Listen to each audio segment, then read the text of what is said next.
正常流程先啦。其實咧，當你去同 card centre 嗰度講完之後咧，其實你會心囉囉攣嘅，因為佢俾你嘅回覆就話我哋內部咧會去追查。咁佢就話啦，而家先會咧停咗呢張卡，並且咧將你俾人盜用嘅金額嗰個卡數咧就凍結，唔使找數住嘅。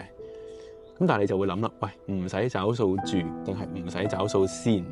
咁唔使找數住，即係話有一日你可能要找數。咁我哋睇翻其實成個銀行嘅條例啦，金管局咧有個指引嘅。銀行營運守則入邊咧都提到，無論係我哋消費者同埋銀行咧，都有佢哋各自嘅責任嘅。首先睇下我哋嘅責任先。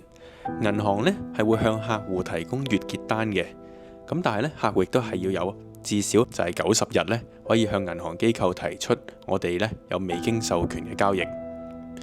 咁但係咧，如果我哋客戶咧係冇喺指定期限之內通報翻呢啲未經授權嘅交易嘅話咧，銀行機構可以將呢啲結單咧視為正確嘅，即係話呢個情景之下咧，我哋就係需要俾翻呢啲被盜用咗嘅款項。而針對銀行機構咧，其實有啲情景咧係佢哋要全數咧去承擔所有嘅損失嘅。第一個情景就係持卡人未收到張卡之前已經被人誤用咗。第二個情景就係我哋持卡人已經向銀行通報咗呢張卡係俾人盜用咗、遺失咗，又或者係洩漏咗資料造成嘅交易損失。第三個就係終端機壞咗啦，即係話卡機壞咗咧，呢個係唔關我哋事嘅。而第四個呢，就係偽造嘅信用卡，就係造成嘅交易，咁呢都係唔需要負責嘅。咁我哋都要做翻一個消費者咧，係應該保護翻自己嘅嘢。首先咧就係你除咗打去 cut 卡之外啦，亦都同銀行職員講咗你俾人盜用啦。咁一般非緊急嘅案件咧，其實你可以用呢個警務處一個網上嘅電子報案平台嘅。咁個流程咧就會好似你填一張表咁嘅樣。首先你講解係你發生咩事啦，時地人事為何如何。例如本人喺幾年幾月幾日發現我嘅邊一間銀行嘅邊一張信用卡係俾人盜用，金額涉及幾多錢。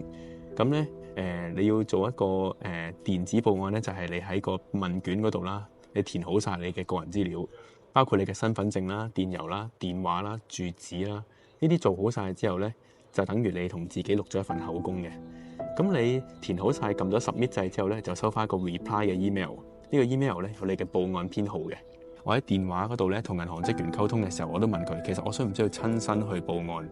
佢咧就俾我嘅答覆就係話，其實係可以去咧，就保障你自己。如果你唔去咧，其實都可以等銀行嘅調查結果先嘅。